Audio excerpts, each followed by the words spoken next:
Hello everyone, welcome back and thank you for joining for another episode Self-Taught English podcast. I am your host Isra and I'm so happy and glad to have you here. I think the last time I have recorded uh, an episode since 3 weeks or something like that. I don't remember, but I'm happy to come back again and to talk to you again. And today I have an important topic, and why I think it's important because it's related to everything in your life, not about English only. And it's about perfectionism and why I think being perfect destroy your fluency, destroy your life. So let me tell you a little bit or an example about that, okay? So, do you know this joke about job interview, where the HR asks you, so what is your biggest strength? And you said to him, I am perfectionist. So why I think it's a joke, it's not a real thing, because on one hand, it's being perfect, it's not a good thing, okay? And on the other hand, that some people think if I said that to the employer, he would feel more happy and accepted me in the job. So yeah, I think perfectionism it's like a belief inside your mind. So what is perfectionism? To give you I want to get you the easier meaning to get me on the same page. So perfectionism is basically the need to be or to appear to be perfect in everything, or even like have that idea that being perfect it's obligatory. Okay, whatever your conditions, whatever your consequences, whatever the state you are now, it's important to appear perfect. And this is, by the way, a very toxic belief, because imagine that you have to appear perfect in front of the people all the time. And imagine that also you will not talk English until you feel like I am perfect. I know all the grammar rule. I know all the pronunciation. I studied everything. Then I'm going to talk now. So I don't advise you to be in this way or to think in this way, because perfection is it's a belief, and you should change it. You should change this belief. Making food in the perfect way, doing your work in the perfect way, speaking English in the perfect way, this is not a right thing to do it in your life. This is not the belief. You should have it. So perfectionism, it happens in a certain area in your life, not only about your English studying. For example, I'm gonna give you example related to me. Cleaning your house and folding your laundry. For me, I have to be perfect, super perfect when it comes to that. And to be honest, I felt guilty if I saw laundry and I didn't folded this laundry in the right way. So yeah. But to be honest, to get rid of this way of belief, it's like freedom. Really, it's like freedom.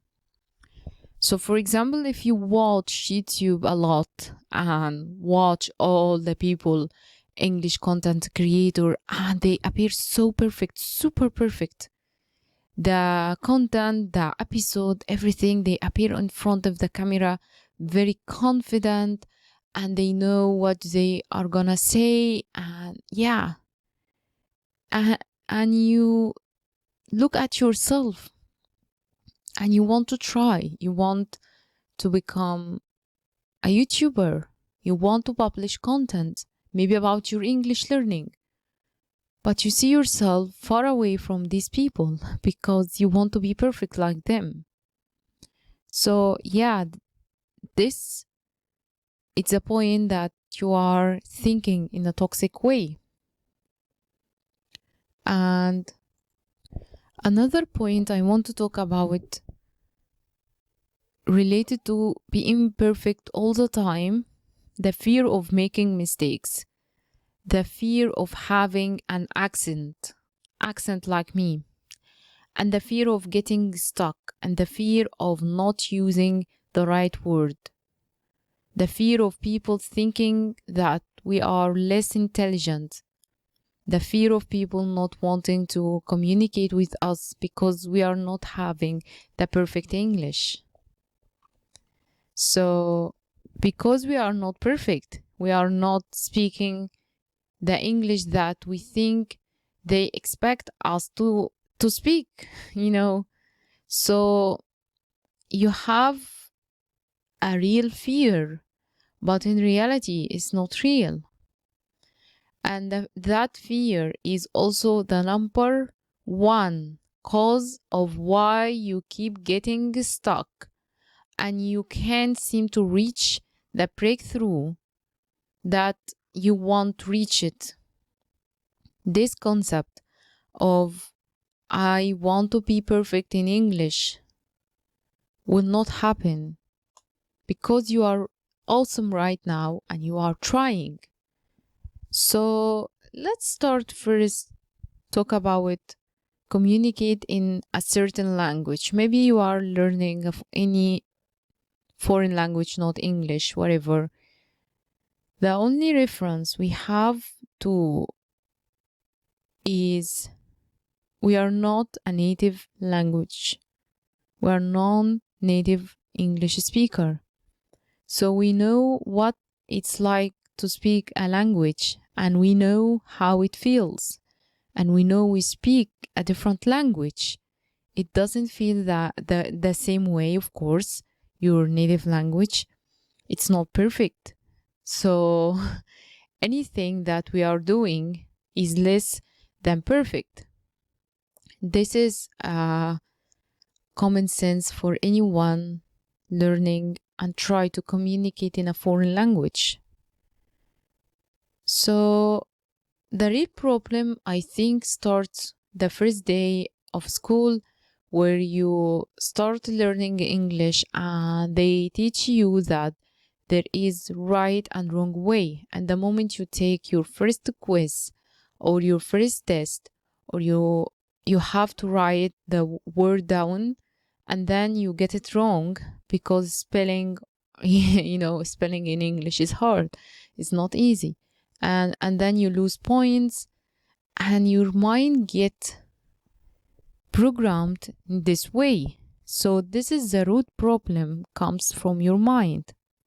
When you need to choose between how to say something and you have different tenses and you choose something that it's wrong even though it was confusing for you. Because you are confused, you want to communicate in a certain way, but you don't know which tense I should use. This is a very common thing and it's totally natural to be like that because you are not a native speaker. So it's not surprise you are afraid to make mistakes and those mistakes were never celebrated. But if you keep carrying that past with you, that notion that if you make a mistake, you will lose something, then you will always be in a constant state of feeling that your English is not enough and will never be. And the brain is a funny is our brain is really funny because it takes it as a belief. And if you tell it that it's not good, then your brain constantly will translate it that you can't learn a foreign language, and that you are not, even if you try you will fail. you know then every time you will make an attempt at learning, at speaking with someone, your brain will be like, what are you doing? Are you trying to learn English? Because your brain against you, and that you are not enough, and that it's not going to be successful, that you are going to make a mistakes because you are always making mistakes. And then you keep saying to yourself, your English is bad, your English is not strong accent, you sound bad. you know if you keep saying all of these things to yourself about your English, why do you expect other people to feel anything differently? If you see yourself don't value your English, why do you expect other value your English or value your way of communicate with them? So of course it's all ultimately in your head, because you don't believe that people value your English. People not see me as worth it. People don't see me that my English is a good thing, or at least I'm trying.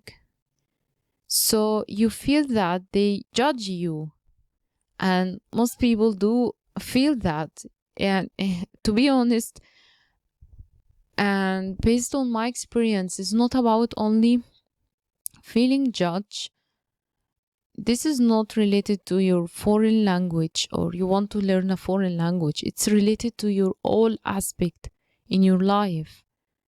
Even at your work, you can't accept the feedback about a certain project you work, and you really add a lot of effort inside this project, and you feel like if people see that, they're gonna judge me.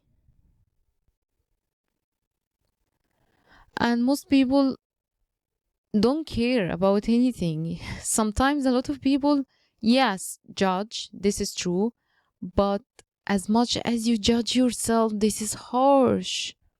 Sometimes we have all these negative thoughts about our life, about our English, and we project them into people, and it's unconscious. It's unconscious way we project it, and believing that they have those negative thoughts.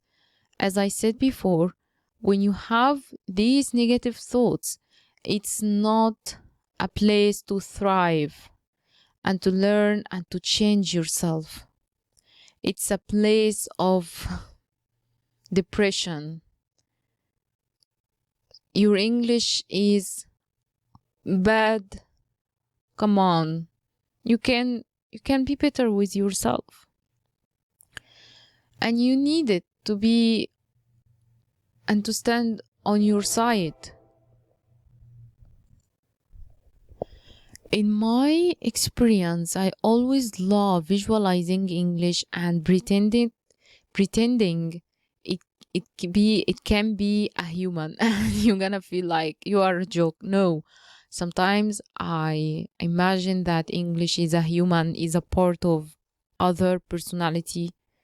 It makes things a lot clearer for me in my mind.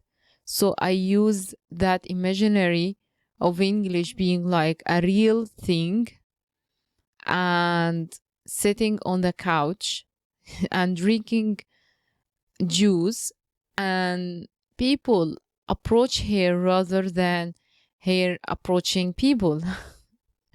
This is my imagination for learning English. It's like a lady drinking juice, and all people want to talk to her, but she don't want to talk to anyone. So I try to use this visualize when I trying to guide my colleagues and try to push them forward to uh, to help them how to communicate effortlessly in English and not work so hard and not be neglecting. So let people come to them, But it's the same idea, because if you mistreat someone that you care about in your life, or at least someone that you need, and you keep talking a crap about them, and you keep saying how much they suck, they are not good, they are not a good friends. I mean, do you think that they are going to be there for you when you need them? Of course not. And I mention here about yourself, by the way, not about someone else. So if you want other people to value your English and respect your speaking English and respect your English, you better get started with respecting your English first, and your progress and your journey, and acknowledge everything, appreciate it. What else I can say to you? And let it go to any negative thoughts you have about yourself. And I'm gonna give you this advice not related to English, it's related to your life. If you want a friend to stand to you, to telling perfect words to describe you, so you have to describe yourself first, because your mind is programmed in a negative way, a negative thought about yourself. I think I talked to you about this before. I don't remember, but yeah. But you got to focus on the positive thing and try to focus more about, even my English is not good, I will not stop progress. I will not stop speak. And pay attention and recognize and remember the negative things and stop it right away. Stop these negative thoughts. And maybe someone wasn't very patient and started speaking instead. Then just keep quiet and you walk away of this meeting. Walk out. If someone telling you bad thing or bad feedback or try to criticize you, what would you feel? It's really bad. Okay, and you know my point here. Because no one have the ability to criticize or give feedback for someone is trying to achieve something in his life. Anyway, I want you to stop feeling bad about yourself. Go back home and look at yourself at the mirror. Speak in English. Feel the freedom, and no one can make you feel bad. But you, the only one, manipulate himself. And any teacher, when you were young, you felt like he don't like me because my English is bad. Just forget. It's a bad experience and we all had it, okay? So you're not the only one had a bad English teacher. I don't think. I'm gonna repeat it again. You got to remind yourself of all the time that you stand for yourself, because your brain is not going to help you to do that. Other people in your life are not going to help you to do that. This part is you the only one gonna do it. So you got to do it. You got to do this work. It's like practicing your English. If I told anyone, could you please speak English, and I will pause myself? Of course not. So try to post it like a note and put it on your fridge and look at it every single day in the morning.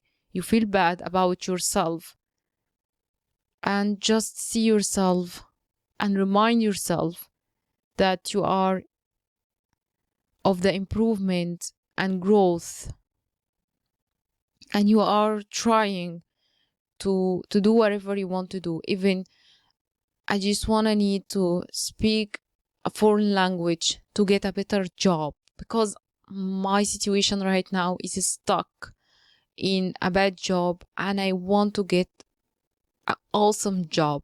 And to get it, I have to practice a lot about my English, and I am awesome. I don't care about anyone judge me or give me feedback, because to be honest, no one is gonna judge you. You the only one gonna judge about yourself. So I hope you improve, and I hope you get better toward yourself, and you get more confident that you are a good person and you are trying. Even every day I'm trying. So thank you for listening. And I know that this is a big episode again.